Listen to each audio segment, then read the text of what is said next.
আমার নাম সাবিহা, আমি এএফপির ব্যুরো চিফ। আমার আসলে দুটো প্রশ্ন। আপনি একটা করেন প্রথমে প্লিজ। প্লিজ দুটো, প্লিজ। আপনি একটার মধ্যে যেটাকে মোস্ট প্রেফারেন্সিয়াল সেটা আগে দুটোই করেন। খুব জরুরি জানা আমার আচ্ছা জন্য। একটা করেন আগে। না দুটো, ওয়ান বাই ওয়ান।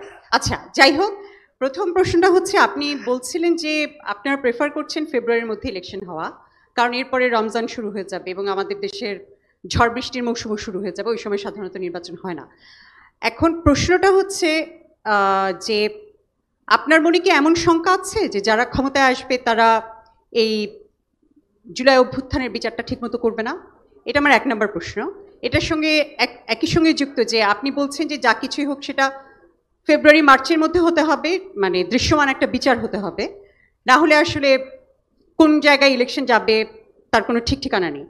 তো আইসিটি তো একটা ইন্ডিপেন্ডেন্ট বডি, এইভাবে যদি তাদেরকে বলেন যে ফেব্রুয়ারি মার্চের মধ্যে বিচার করতে হবে, সেটা তাদের স্বাধীনভাবে বিচার করার যে ম্যান্ডেট সেটাকে ক্ষতিগ্রস্ত করে কিনা, এটা আমার এক নম্বর প্রশ্ন।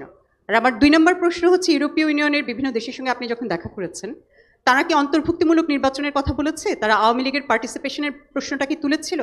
সেক্ষেত্রে আপনাদের জবাব কি ছিল? এবং যদি আওয়ামী লীগ ইলেকশনে আসে, আপনারা কি ইলেকশন করবেন না তাদের প্রতিহত করবেন? Thank you.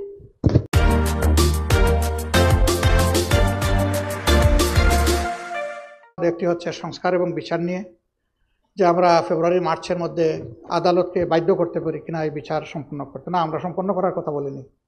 আমরা বলেছি যে কিছু বিচার হতে হবে দৃশ্যমান, যাতে জাতির মনে আস্থা তৈরি হয় যে বিচারের এই ধারাটা অব্যাহত থাকবে। আপনি বলেছেন পরবর্তী সরকারের ব্যাপারে, এই ব্যাপারে কোনো সন্দেহ আছে কিনা। আমরা আস্থা রাখতে চাই এবং আমরা মনে করি যে সরকারে যারা আসবে তারা জনগণের সমর্থন নিয়ে আসবে, জনগণের পালস বুঝে আসবে, জনগণও তাদেরকে বুঝে গ্রহণ করবে।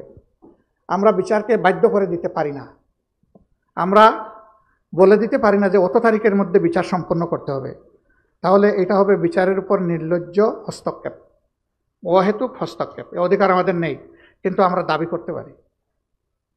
আমরা মুসলিম জনগণ হিসাবে দাবি করতে পারি, দাবির জায়গা আমাদের খোলা। এই দাবি সবাই করে, সকল যুগেই হয়েছে, আমাদেরও দাবি থাকবে।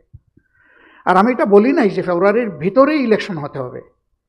আমি অনেকগুলা কারণও সেখানে বলেছি যে কেন এই ফেব্রুয়ারিকে চয়েস করা যায়। এরপরে এটা কোরআনের আয়াত নয়, বাস্তবের প্রয়োজনে একটু আগাইতে পারে, একটু পিছাইতে পারে। এর আগেই যদি জাতির প্রত্যাশা পূরণ করে ইলেকশন হয়, তাতে আমার আপত্তি থাকবে কেন? আমার তো আপত্তি থাকার কথা না। আবার যদি এর জন্য আরও একটু সময়ের প্রয়োজন হয়, আমরা 15.5 বছর 16 বছর অপেক্ষা করতে পেরেছি, আরও 1-2 মাস অপেক্ষা করতে পারবো ইনশাআল্লাহ। দেশটা আমাদেরই, ভালোর জন্যই আমরা এটা করব। আপনার নেক্সট কোয়েশ্চন, যে অন্তর্ভুক্তিমূলক নির্বাচন নিয়ে কোনো কথা হয়েছে কিনা? অবশ্যই হয়েছে। আওয়ামী লীগের ব্যাপারে তারা জানতে চেয়েছেন কিনা? হ্যাঁ, চেয়েছে। সবাই চাননি, 2-1টা জায়গায় তারা চেয়েছে।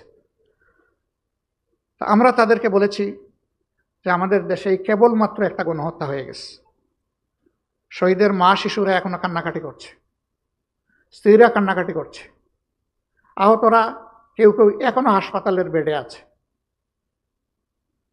আমরা জাতি হিসাবে তাদেরকে আমাদের যে করণীয় সেইটাও পুরোপুরি করে উঠতে পারিনি। গোটা জাতি ট্রমাটাইজড, কারণ জুলাই আগস্ট এই সময়টা সরকার কার্যত গোটা জাতির বিরুদ্ধে দাঁড়িয়ে গিয়েছিল।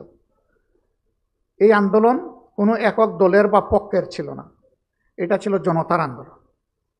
নেতৃত্বে ছিল আমাদের যুবক যুবতীরা, ইয়াং সোসাইটি, কিন্তু আন্দোলনে সম্পৃক্ত ছিল সারা দেশের জনগণ। অতএব দেশের জনগণের রাজনীতি কার জন্য? রাজনীতি জনগণের জন্য। 2 নম্বর, তারা তো অপার সুযোগ পেয়েছিলেন, তারা একটানা 3টা নির্বাচন তাদের অধীনে করেছেন। সেই নির্বাচনগুলোকে নির্বাচন রাখলেন না কেন? তারা তো নির্বাচনের জান কবজ করেছেন। এমনকি জনগণ তো বলে যে তাদের ভোটাররা, তাদেরকে যারা সমর্থন করে, ওরাও নির্বাচনের প্রতি এতটা আস্থা হারিয়ে ফেলেছিল, তারাও ভোট দিতে যায়নি। This is fact. তো সেই রকম একটা দলকে এই মুহূর্তেই বাংলাদেশের জনগণ গ্রহণ করবে কিনা এবং আওয়ামী লীগও তাদের মানসিকতা পরিবর্তন করেছে কিনা, সেটা বিশাল প্রশ্ন। একথা বলার পরে তারা আর কিছু বলেননি, তারা আর পাল্টা জিজ্ঞেস করেনি এইটা কি ওইটা কি, এখানেই তারা থেমে গেছে। এবং রিয়েলিটি সবাইকে মেনে নিতে হবে, দিস ইজ রিয়েলিটি। রাজনৈতিক দল হিসাবে আপনার সামনে দাঁড়িয়েছি, দোয়া করেন যেন দাঁড়িয়ে জনগণের জন্য কাজ করে। আমাদের অবস্থান আমরা ইতিপূর্বে বহুবার বলেছি, এখন আর নতুন করে বলার দরকার নাই, মিডিয়াতে বলেছি।